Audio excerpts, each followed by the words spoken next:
Lecture du livre des Actes des Apôtres. Le jour de la mort d'Étienne, éclata une violente persécution contre l'église de Jérusalem.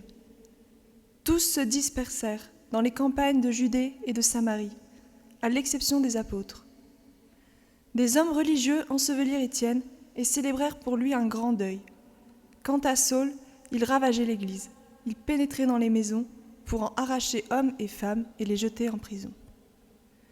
Ceux qui s'étaient dispersés annonçaient la bonne nouvelle de la parole, là où ils passaient. C'est ainsi que Philippe, l'un des 7, arriva dans une ville de Samarie, et là il proclamait le Christ.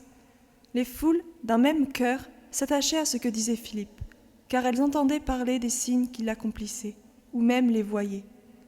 Beaucoup de possédés étaient délivrés des esprits impurs, qui sortaient en poussant de grands cris. Beaucoup de paralysés et de boiteux furent guéris, et il y eut dans cette ville une grande joie.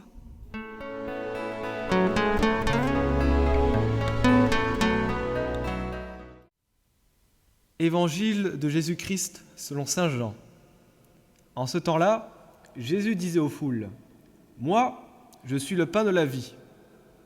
Celui qui vient à moi n'aura jamais faim. Celui qui croit en moi n'aura jamais soif. Mais je vous l'ai déjà dit, vous avez vu, et pourtant, vous ne croyez pas. Tous ceux que me donne le Père viendront jusqu'à moi. Et celui qui vient à moi, je ne vais pas le jeter dehors. Car je suis descendu du ciel pour faire non pas ma volonté, mais la volonté de celui qui m'a envoyé. Or, telle est la volonté de celui qui m'a envoyé, que je ne perde aucun de ceux qu'il m'a donnés, mais que je les ressuscite au dernier jour.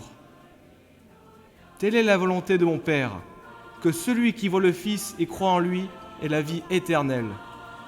Et moi, je le ressusciterai au dernier jour.